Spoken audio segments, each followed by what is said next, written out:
Yo la verdad es que si hubiera oído antes a Juan y a Hernán, hubiera cambiado cosas de las que he preparado, pero voy a improvisar un poco. Hemos pasado del diseño, la arquitectura, la ciudad, la innovación, a la ingeniería, la economía, la innovación. Pero yo creo que la base, yo estoy de acuerdo con la inmensa mayoría de las cosas que han dicho cuando partimos de perfiles profesionales y de trayectorias profesionales absolutamente distintas.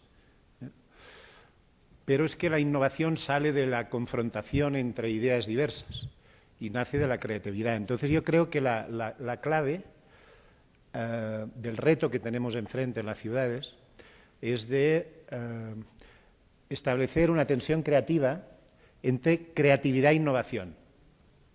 Entonces, es fundamental que haya esa creatividad que representaban Juan y Hernán y además se produce en las ciudades.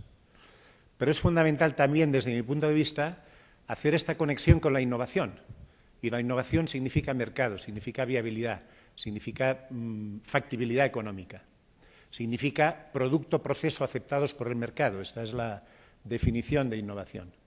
Y si, por tanto, hacemos el puente hacia la innovación, lo haremos hacia el desarrollo económico de las ciudades y veremos que hay determinadas ciudades del mundo que hacen ese puente de manera mejor y que se produce en determinados entornos urbanos, esa creatividad que se traslada a la innovación. Y a eso lo llamamos ecosistemas innovadores urbanos. Yo voy a hablar de esto y, por tanto, está perfectamente conectado. También ellos han introducido, no lo han citado así, pero han introducido una componente para mí fundamental en el momento actual, que es la velocidad del proceso. Los procesos económicos, tecnológicos, sociales, de diseño, se han acelerado. Y se han acelerado hasta unos extremos impensables hace 20 años, hace 10 años.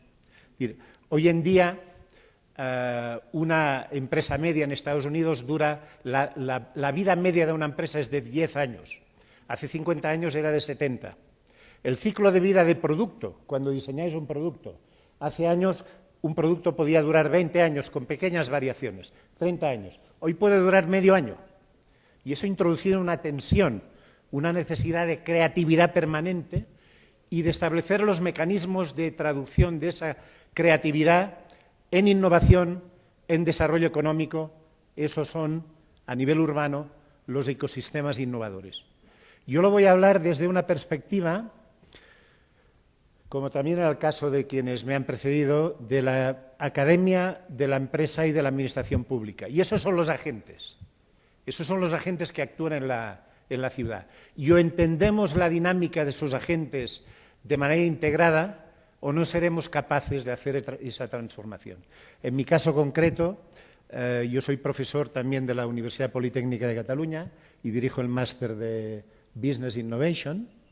A nivel profesional estoy a caballo de lo público y lo privado. Estuve implicado, como se ha dicho, directamente y presidí la sociedad del 22@, que ahora vamos a ver en algunas imágenes, y actualmente dirijo un proyecto de transformación de toda la zona norte de la ciudad a partir de un campus universitario. Es decir, el campus universitario no como un espacio cerrado, sino como un espacio que por diseño integra actividad académica, investigación y empresa, pero que a la vez actúa como un motor de transformación urbanístico, social, económico, cultural del territorio en el que actúa, cosa que no es tradicional, no ha sido lo que ha ocurrido habitualmente.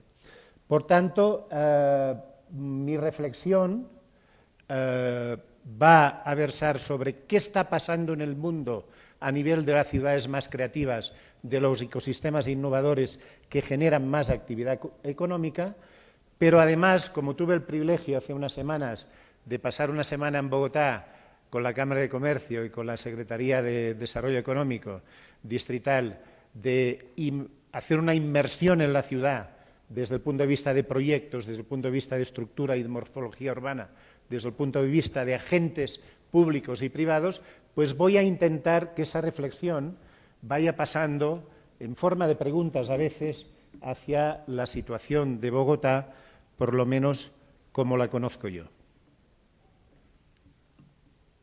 Por tanto, la estructura de mi intervención será En primer lugar, algunas muy breves reflexiones sobre el papel de la ciudad en la innovación. Luego vamos a ver casos de ciudades innovadoras.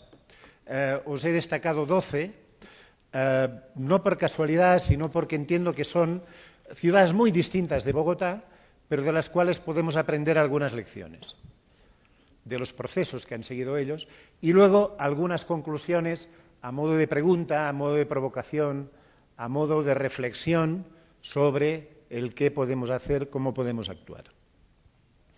El papel de la ciudad en la innovación. A mí me gusta siempre sacar esa transparencia que ilustra no el movimiento de mercancías o el movimiento de personas en la actividad turística, sino que ilustra el movimiento del talento, el talento entre ciudades. Antes se ha dicho que hay un proceso de concentración en la ciudad, pero hay un proceso de concentración del talento en la ciudad. El talento, como han estudiado muchos autores, quiere estar en la ciudad, porque en la ciudad ocurren determinadas cosas que el talento quiere estar en ellos, desde de carácter cultural, de carácter social, de carácter relacional, como se destacaba hace un momento, pero la gente quiere estar en la ciudad. Las ciudades se transforman en plataformas de generación, de atracción y de fijación de talento, de generación a través de sus políticas educativas propias, de atracción a través de disponer de los ecosistemas innovadores que hagan atractiva la ciudad para que el talento de todo el mundo quiera venir a mí. Y eso es lo que se representa aquí.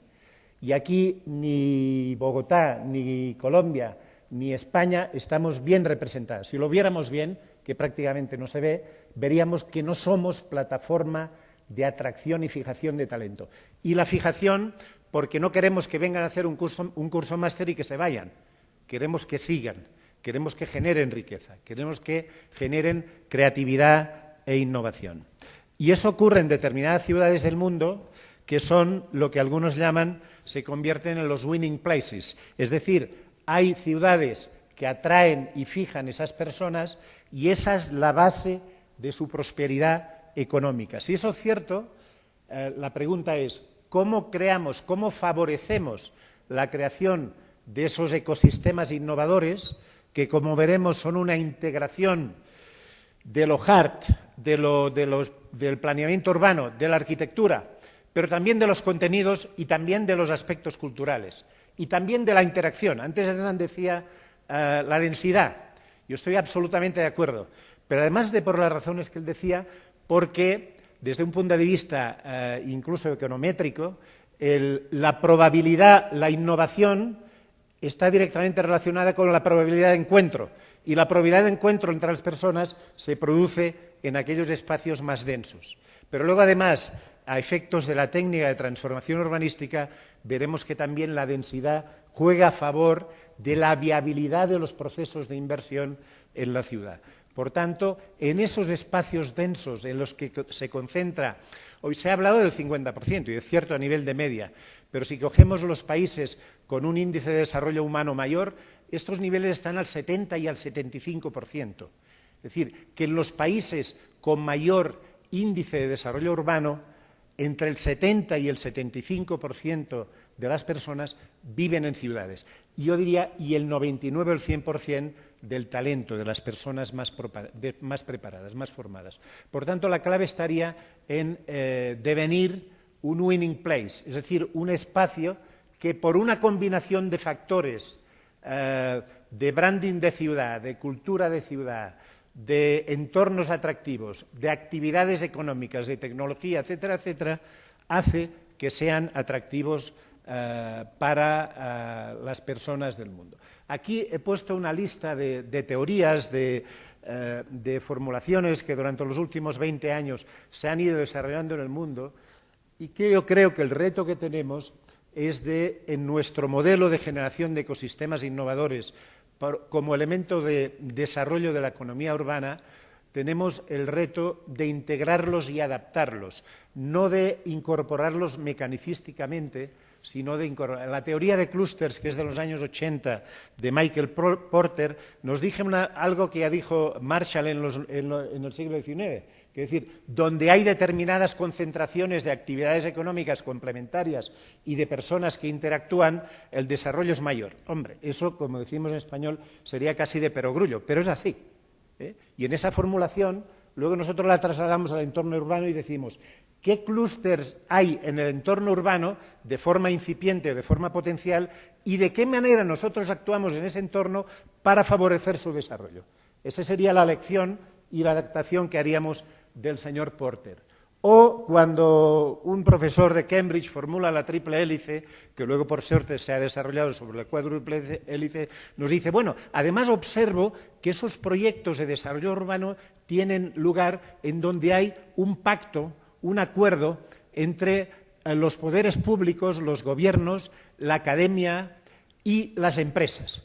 Y eso lo observo, es un análisis empírico de la realidad, observo que ocurre. Él se olvidó del entorno, que luego se incorpora en la cuádruple hélice, y debido a diferentes autores. Por tanto, vemos que esos proyectos se producen con los agentes, a través de los agentes promotores representados en la triple o posteriormente en la cuádruple hélice. Pero después nos viene el señor Richard Florida y nos formula la teoría de las 3 T's, que nos dice, bueno, pero en realidad, ¿dónde va el talento? ¿Dónde quiere ir el talento? Y entonces él hace un modelo matemático, lo aplica a ciudades americanas y dice, mira, el talento va a donde hay, y valga la redundancia, el talento, donde hay talento, el talento atrae talento. Por tanto, tú no vas donde no haya talento, tú vas donde hay talento. La tecnología no tanto en sentido hogar, sino en sentido de disponibilidad, de redes, de facilidades, de laboratorios, etcétera, y la tolerance. Y él define tolerance como un concepto nuevo que no solamente es calidad de vida, no solamente es actividades culturales, no solamente lo que antes decía Hernán, que él vive en un barrio de Los Ángeles y vive bien y está a gusto. Yo vivo en la Vila Olímpica de Barcelona, me gusta vivir allí. Y aquel es un lugar de atracción de talento porque reúne las 3 T's de Richard Florida. Y la creative class, que dice él, del mundo, desea ir a estas ciudades donde se dan esas condiciones. Por tanto, ese es un tercer elemento que cuando nosotros desarrollemos el modelo para promover ecosistemas innovadores urbanos, tenemos que tener en cuenta. Voy muy rápidamente, cada una de esas formulaciones requeriría mucho más. La ciudad compacta por contraposición a la ciudad difusa. La ciudad industrial es difusa y depredadora del territorio. Hay muchos estudios en ciudades americanas, en Barcelona, que nos explica que en 25 años pues ha multiplicado por 3 el espacio que ocupaba la trama urbana. Eso es sostenible y además a través de un urbanismo que especializa los espacios y que nos da un modelo de movilidad que nos obliga a movernos de un espacio a otro, que no establece movilidad compacta. La ciudad nueva, la ciudad del conocimiento, parece que se desarrollará en espacios compactos, en esa ciudad multicéntrica en donde yo viva a escala humana, puedo moverme con bicicleta o a pie y puedo acceder a mi lugar de trabajo. Si yo especializo, y aquí en Bogotá se produce este caso, si yo especializo el residencial y el productivo y el cultural y los voy distribuyendo en espacios especializados comunicados por autopistas, probablemente llegará un momento que entraremos en el colapso y no podremos interactuar. Por tanto, el concepto de ciudad compacta, el concepto de ciudad del conocimiento, en donde se genera, se produce, se distribuye el conocimiento a partir de las personas y de las instituciones, y finalmente la ciudad sostenible con una idea de sostenibilidad que se decía esta mañana por parte de la doctora Pía Rodríguez, que es sostenibilidad social, sostenibilidad económica, sostenibilidad ecológica. A veces hablamos de la sostenibilidad en la ciudad exclusivamente como un elemento ecologista. Tenemos que hablar también de sostenibilidad social. La integración, mi opinión que les traslado es que de la integración de esos conceptos, de esos modelos que no da tiempo a desarrollar, debe nacer la formulación o la teoría de la ciudad. He destacado, para terminar esa primera parte, la cuádruple hélice porque me parece especialmente relevante. Es decir, en aquellos espacios, urbanos, que seamos capaces de desarrollar ecosistemas innovadores a partir de un pacto entre las políticas públicas, de un acuerdo entre políticas públicas, acuerdo con el mundo de los negocios, con las empresas, y acuerdo, creando espacios favorables para el desarrollo empresarial, para el desarrollo económico, y con la academia entendida como generadora y difusora de conocimiento, integrado con eso, y ahí Erkovich llegaba hasta ahí. Y entonces esa formulación se ha complementado a través de la sociedad civil, a través de las personas con talento, y todo ello garantizando el management o garantizando la gobernanza, que es otro elemento fundamental. Para mí, la integración de la formulación actual de la cuádruple hélice, junto con las otras que he dicho, saldría en la nueva teoría que está por hacer, la nueva teoría de la ciudad del conocimiento. Veamos, ahora vamos a ir viendo muy rápidamente, y lo voy a sincronizar para que no utilice más tiempo que el que se me ha asignado, distintos casos de ciudades. En primer lugar, ¿qué ocurre? A partir de los años 80, las ciudades toman conciencia de que eso de la economía del conocimiento va a ser muy importante y que, por tanto, tenemos que hacer algo mediante los acuerdos de esta época, es la formulación de Erkovich, de la triple hélice. Y digamos, bueno, pues creemos espacios en los que el conocimiento es muy importante y el conocimiento se desarrolla. Pero todavía en esta etapa no está resuelto, no está planteado la integración de este modelo con el modelo de ciudad. Y tenemos el del Cambridge Science Park, no el del Cambridge City, que veremos luego, el del Cambridge Science Park, es decir, bueno, pues los centros de investigación en la universidad los ponemos juntos en un determinado espacio, hay muchos otros, hay muchos otros casos, pero destaco eso. Los ponemos cerca y favoreceremos el desarrollo de conocimiento y, por tanto, el conocimiento pasaremos al valor económico. No sabemos muy bien cómo, pero pasará hacia el valor económico. Ese es un modelo que tiene un fuerte desarrollo en los años 80, en Europa fundamentalmente, y lo llamamos la primera generación de los parques científicos y tecnológicos que todavía no son plenamente urbanos.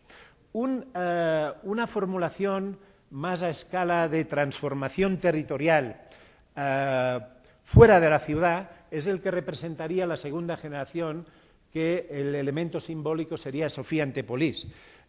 Cada uno de esos modelos es un éxito en sí mismo. Sofía Antepolis es un gran éxito urbanístico, inmobiliario, en la que hay miles de personas, pero está fuera de la ciudad y no integra con la trama urbana.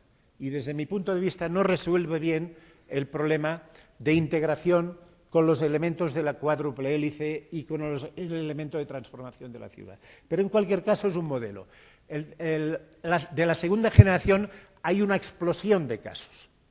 Y eso dura en los años 80-90. Los años 80 serían todos esos que no pasaré a describir, y en los años 90 en Europa hay una explosión de clústeres, de bioregions, de parques científicos y tecnológicos que no tienen su traducción en el modelo de transformación urbana y que en muchos casos se convierten en operaciones urbanístico-inmobiliarias, pero no resuelven la integración ni con la trama urbana, ni con la cultura urbana, ni con la generación de conocimiento que se da en el espacio urbano. En cualquier caso, he destacado este porque es el que conozco, pero a finales de los 90, entre finales de los 90 e inicio del siglo XXI, hay una reflexión sobre cómo en la ciudad, a partir de los elementos anteriores que he citado, cómo en la ciudad se produce, es el entorno apropiado para que esta creatividad, esta interacción entre las personas con talento, con las políticas públicas, con las empresas, se transforme en valor económico, y eso es lo que nosotros experimentamos y que luego voy a explicar con un poco más de detalle en la transformación de la zona norte de la ciudad, que era una zona industrial degradada, se ha dicho antes, eso se suelen aprovechar en las ciudades existentes, zonas degradadas, porque es más fácil la transformación, es más fácil, es más rápida, desde un punto de vista económico es más viable. Por tanto, esa es la... Pero hemos hablado del Cambridge Park, pero luego hay un Cambridge Phenomenon que implica al conjunto de la ciudad. Es decir, el fenómeno del parque científico de la Universidad de Cambridge, que no ocurre en los 80 en la Universidad de Oxford o en otras universidades importantes, tiene una característica que llega a transformar la ciudad. Y, por tanto, se consiguen, a partir de este parque, que el conjunto de la ciudad se vea implicada en esa transformación, porque tiene tanta fuerza el parque que se ha creado, y también la ciudad es una ciudad pequeña, que se crean, por ejemplo, es emblemático el fenómeno de la creación del capital riesgo, algunos de las empresas de capital riesgo que se generan a partir del parque de Cambridge, del parque científico de Cambridge, hoy son algunas de los venture capital punteros en el mundo. En cualquier caso, se produce una diversidad sectorial, a ver aquí, una diversidad sectorial basada en las especialidades que se daban en la propia universidad, pero a la vez se consigue la creación de un ecosistema innovador capaz de crear un mercado de capital riesgo y capaz de atraer empresas importantes, grupos de investigación, etcétera. Por tanto, es un fenómeno interesante cómo, a partir de una primera generación de parque, se logra transformar una ciudad. Otro caso interesante y además multinacional, puesto que está en la frontera entre Suecia y Dinamarca, es el caso de la zona de Øresund, que es esta que resulta que aglutina 3 ciudades, Copenhague, Lund y Malmö, que las 3 tienen una especialización importante hacia el pharma y hacia el life sciences, y que crean una Medicon Valley Alliance que inicia un proceso de transformación de todo el entorno urbano y relacional, lo cual viene facilitado porque se crean instrumentos de movilidad a través de puente, a través de túneles entre los dos países y a través de políticas públicas, tanto de Suecia como de Dinamarca, cosa que no ocurre siempre, que favorecen esa interacción transfronteriza. No solo la promueven, sino que la facilitan. Por tanto, es un ejemplo también de éxito a destacar. Otro caso que destaco aquí, pero más entre los elementos funcionales y de contenido, es el caso de Chalmers en la ciudad de Göteborg, en Suecia. Chalmers es una universidad muy innovadora, que es de las primeras del mundo que se plantea la tercera función de la universidad, es decir, no solamente la docencia, la investigación, sino la traslación de ese conocimiento a través de los procesos de emprendeduría. Y entonces tiene tal éxito que también transforma la ciudad. Es decir, cuando es un proceso que nace exclusivamente en la universidad, llega un momento, por tanto, destaco esos casos porque no siempre las dinámicas son las mismas y no siempre en una ciudad debemos copiar un proceso que ha tenido lugar y ha tenido éxito en otra. Hay que ser muy conscientes de las dinámicas, de las capacidades de liderazgo locales, y donde aquí el liderazgo surgió de la propia universidad, no quiere decir que en otra ciudad tenga que surgir de una universidad. A lo mejor el liderazgo sale de un gobierno regional, de un gobierno local, de una cámara de comercio, una asociación profesional. Por tanto, en este caso, lo que quiero destacar con estos casos es la pluralidad de ejemplos, pero que con trayectorias y con orígenes distintos se consiguen resultados similares, que es el de transformar la economía de la ciudad. En este caso, la dinámica y el liderazgo surgió de la Universidad de Chalmers a través de un complejo ecosistema formado por funciones distintas que luego veremos con mayor detalle en el ecosistema innovador del MIT.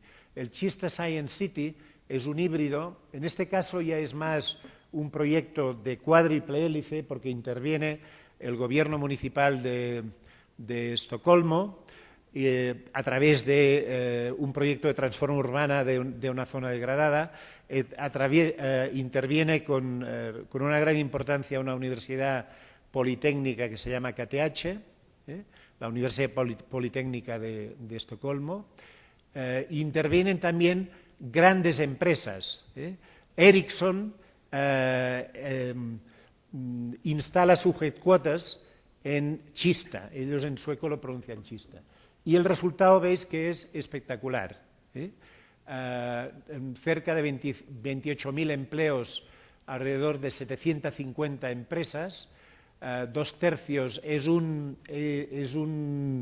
ecosistema innovador muy centrado en las tecnologías de la información, con compañías internacionales. ¿Por qué sirve que Ericsson cree ahí su headquarters?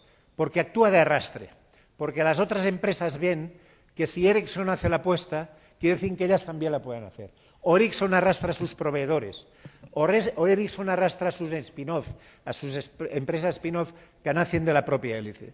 Pero fijaos que el pacto es municipalidad, KTH, Universidad Politécnica Potente, Ericsson, y luego sale todo lo demás.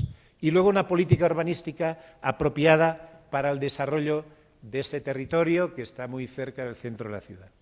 Head Office in Chista, a ver cuál viene. Y ahora me detendré unos minutos en el caso del MIT. Sabéis que el MIT es una universidad puntera en el mundo, es una universidad pequeña que está en una ciudad al lado de Boston, Cambridge, Massachusetts, al otro lado del río, y que es una universidad pequeña, 11.000 estudiantes, 2.000 investigadores profesores. Y de esta ciudad, esta universidad que es de prestigio, que atrae profesores y investigadores y estudiantes de todo el mundo, han creado poco a poco, pero sobre todo en los últimos años, a través de la pipeline del proceso innovador que va desde la Basic Research, Commercial Promise and Viability, University Spin-off, Emerging Growth, Established Company, han introducido elementos de ese ecosistema innovador que van alimentando la posibilidad de transformar el conocimiento en valor económico. Y el elemento diferencial de este ecosistema es que las personas que actúan en ese espacio pequeño, 11.000 personas, en un entorno urbano absolutamente integrado en edificios, eso no es un campus que está. Y al otro lado ves Boston, han conseguido a través de un pequeño grupo de financiación con pequeñas cantidades, $50.000, a proyectos de investigación punteros que los cogen en esta fase, o a través de un centro de promoción del entrepreneurship, o a través del venture mentoring, es decir, de asesoramiento por parte de seniors sobre proyectos innovadores, que este proceso sea extraordinariamente eficiente. Tan eficiente, bueno, y eso situado en el contexto de un ecosistema de Boston, del área de Boston en Massachusetts, ¿no? Pero eso ha conseguido unos resultados económicos espectaculares a lo largo de los últimos 50 años.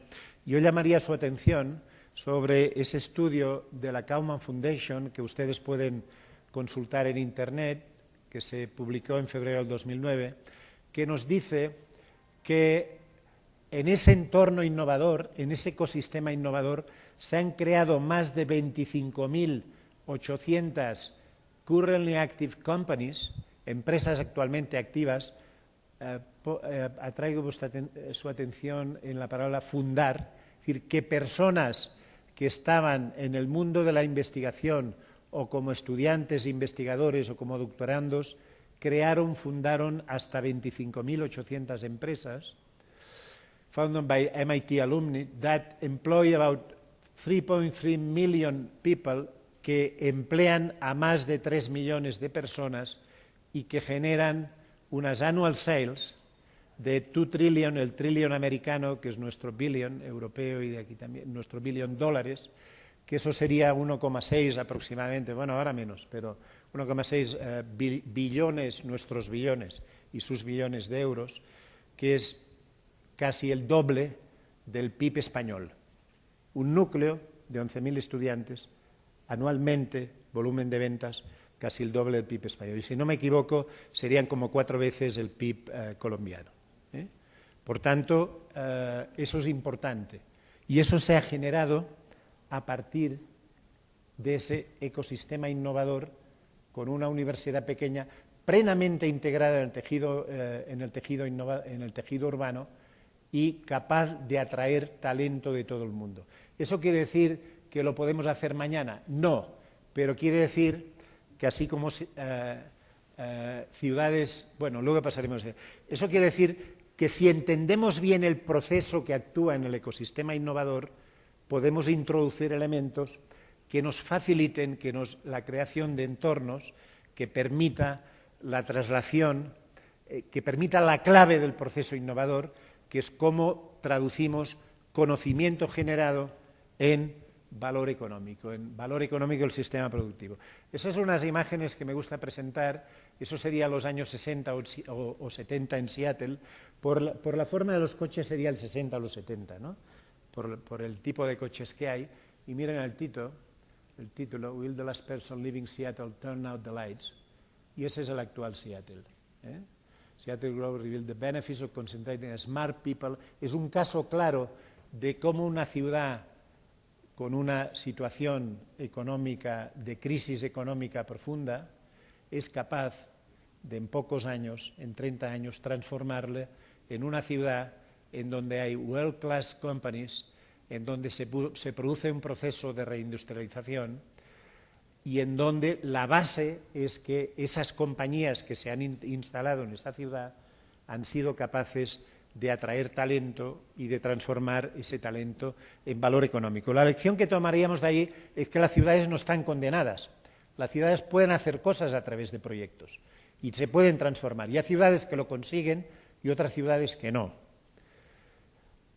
Singapur es otro caso espectacular. Singapur, como saben, es una ciudad-estado de 4 millones de habitantes, que en el año 65, y aquí destaco un estudio muy interesante de Josh Lerner, que yo le recomiendo, The Boulevard of Broken Dreams, en donde en realidad el libro está dedicado a por qué fracasan en el mundo la mayor parte de los programas de promoción de la emprendeduría. Y entonces Josh Lerner nos dice que la emprendeduría no es un programa para habilitar un espacio, sino que la emprendeduría es un ecosistema donde los elementos culturales, los elementos sociales son fundamentales. Y Josh Lerner nos pone como ejemplo en su libro el caso del análisis comparado entre Singapur y Jamaica. Singapur y Jamaica, que tienen una población similar y que acceden a la independencia de Gran Bretaña en el mismo año, creo que es en el año 65, en donde los dos tenían una renta per cápita de alrededor de $2.800, los dos, con situaciones de partida muy similares. Al cabo de 40 años, Jamaica está en 4.800, Singapur está en 31.400. ¿Y por qué? Y entonces ahí el libro se dedica a explicar por qué. Y lo dice, primero por Political Economic Stability y por Social Consensus sería, ¿no? Por pacto social y estabilidad económica, unas reglas claras y estables para la inversión y para la propiedad, una estrategia nacional para la ciencia y para la investigación, compartida por toda la sociedad. Yo diría que la sociedad se siente orgullosa de que el país haya adoptado esa estrategia y cuando hablas con las personas en la calle lo saben, lo conocen y te lo explican. Eso ocurre también en Corea del Sur, por ejemplo, que podía haber puesto también como ejemplo. National Strategy for Talent Attraction, provision of public funds for venture investors, subsidies for the firms in targeted technologies, etcétera, etcétera. Pero en definitiva, una estrategia nacional basada en la cuádruple hélice que ha provocado ese milagro. Fíjense ustedes qué milagro. 40 años no es nada, ¿no? Lo decía el tango, eso, 40 años no es nada, 30 años no es nada. Bueno, pues Singapur es un ejemplo también a retener. Bangalore, voy a ir un poco más rápido. Bangalore Software IC Cluster, eso es bastante conocido, es el motor de transformación económica de una parte de la India, del estado de Karnataka, en el centro sur del país. Hong Kong atrae talento con un modelo absolutamente distinto.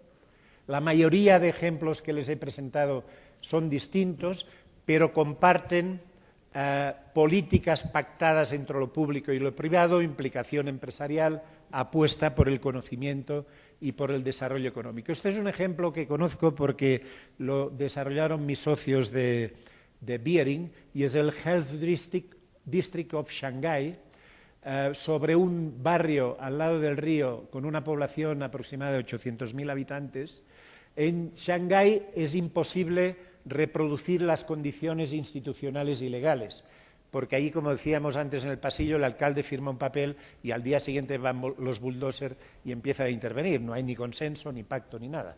Hay liderazgo público y la ley al servicio de las políticas públicas. Nos gustará o no nos gustará, pero es así.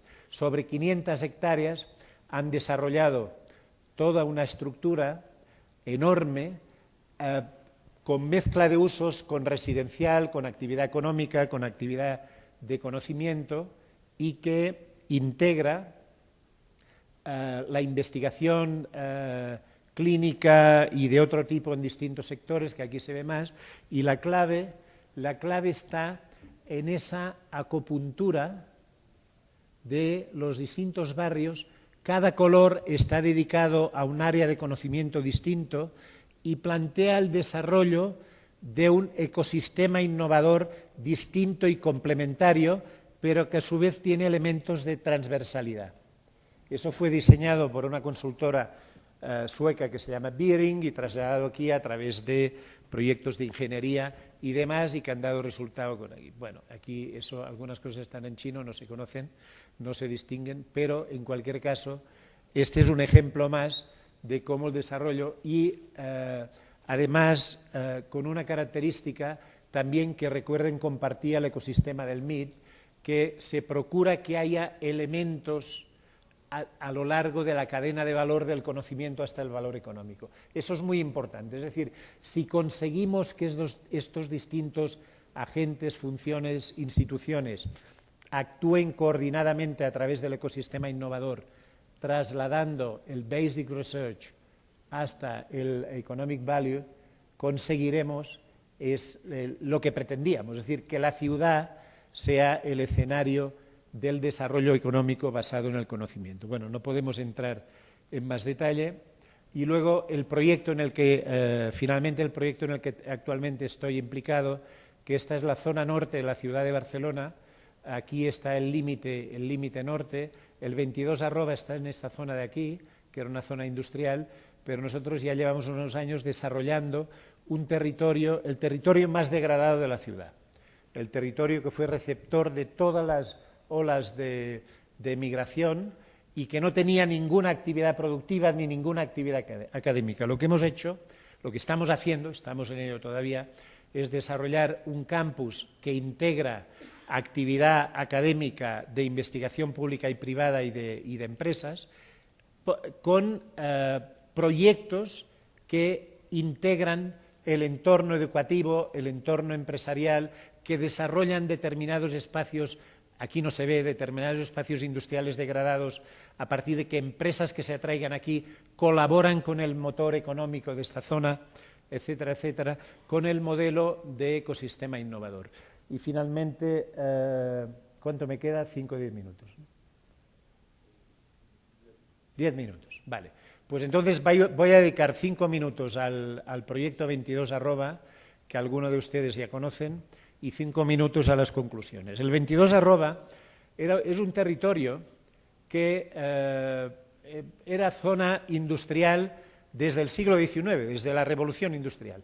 La Revolución Industrial tuvo su desarrollo en España, diría yo, y en Barcelona, en este territorio que estaba al norte de la ciudad, al norte de la trama Cerdá que antes se ha citado. Pues bueno, ¿qué ocurre en el siglo XX? Que ese territorio entra en proceso de degradación. Eso es esto, ese era el landscape, esa era una antigua fábrica textil absolutamente degradada. Esta es una foto de principios de los 2000, de hace un poco menos de 10 años. y esta es la foto actual. Entonces, en ese territorio de 200 hectáreas, el municipio tenía dos opciones. Tenía la opción de transformarlo, antes se han fijado en la ubicación, es absolutamente excepcional, en primera línea con las playas, con el puerto olímpico, con la vía olímpica, y por tanto aquí detrás quedaba una zona escondida ante los ciudadanos de Barcelona. No podíamos llegar aquí. Algunos de ustedes que han vivido en Barcelona lo saben. Antes de los Juegos Olímpicos no se podía llegar aquí. Estaba cerrado. Estaba cerrado por las fábricas. Entonces, cuando se celebran los Juegos, eso se abre a la ciudad y queda claro que hay dos zonas industriales que el municipio puede optar por lo más normal y lo que se producirá en términos de lógica del mercado inmobiliario, que es que eso se transforma en zona residencial. La transformación a residencial de este suelo industrial es una transformación rápida, eficiente en términos de transformación urbanística y además que devenga ingresos importantes al municipio. Pero es la pérdida de una oportunidad de crear aquí un ecosistema innovador basado en la mezcla de usos, basado en el conocimiento, basado en atraer empresas, basado en la mezcla de vivienda y de actividad productiva, con ese modelo que antes citaba de ciudad compacta por contraposición a la ciudad difusa. El alcalde de aquella época, que se llama Joan Clos, apostó por esta opción que defendíamos distintos profesionales, y eso, en lugar de transformarse en un espacio, ese es el antes, ese es el después, en un espacio residencial, se transforma en un espacio en donde la actividad industrial pasa a actividades productivas urbanas, vivienda pública y actividades que son actividades de conocimiento.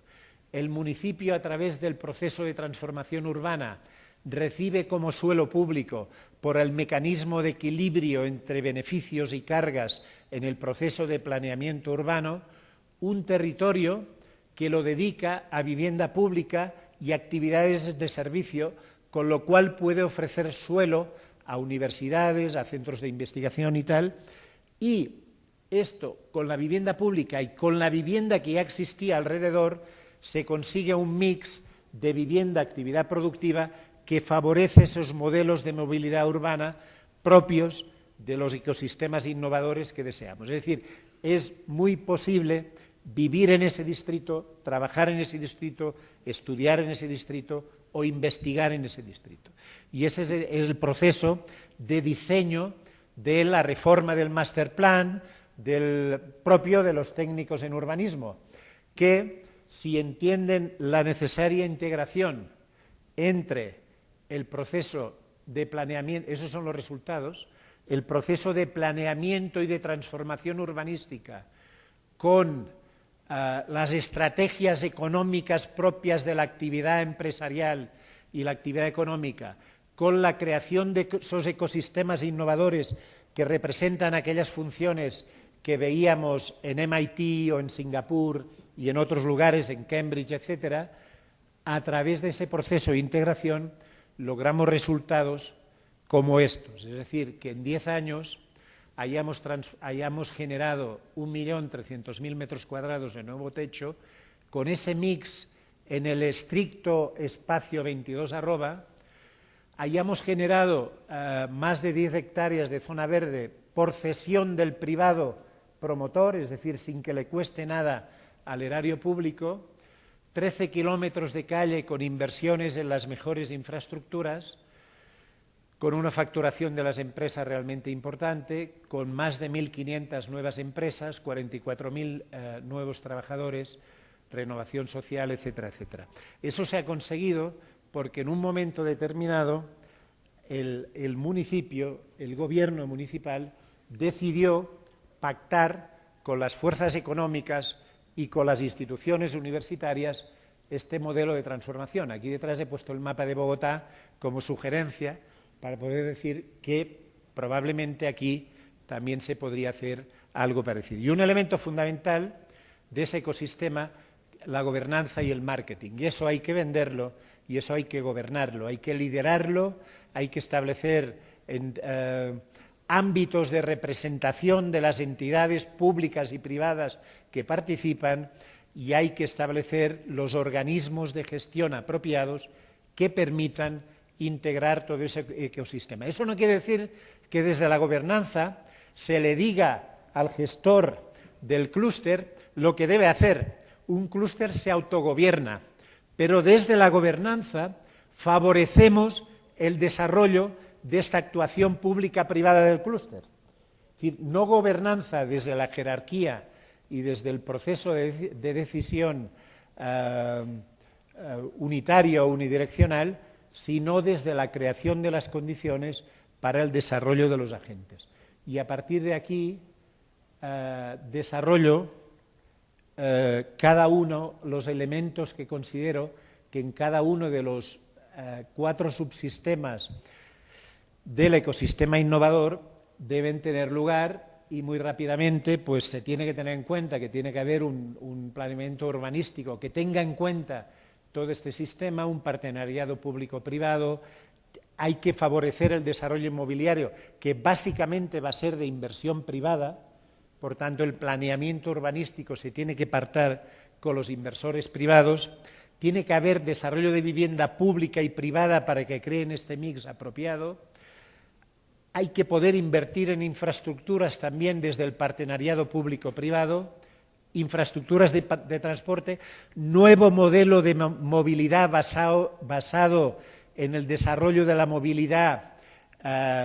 intrasistema, es decir, de la movilidad dentro del propio entorno del ecosistema innovador que estamos desarrollando, etcétera, etcétera. La estrategia corporativa se basará en la economía del conocimiento, en la identificación de los clústeres que en esa ciudad concreta, en ese entorno urbano, se dan las condiciones naturales para su desarrollo. No nos vamos a inventar clústeres porque sí, porque lo han hecho en Massachusetts.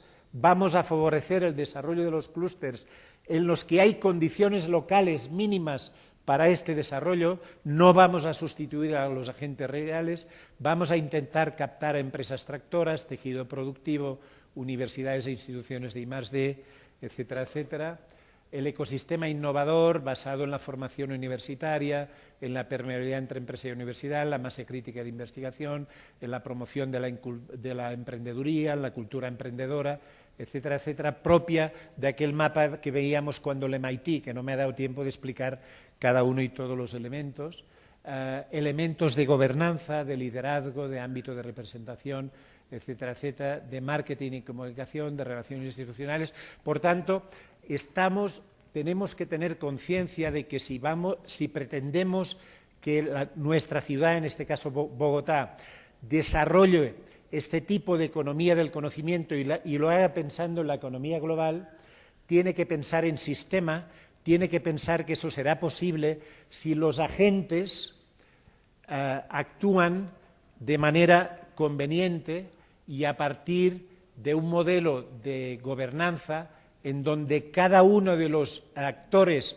públicos, privados, individuales y colectivos se desarrollen de la manera más apropiada. Y entonces, a partir de aquí, la reacción será, bueno, eso es muy difícil, o eso es imposible, o uno pensará que para su ciudad eso no es posible y, por tanto, mejor abandonamos.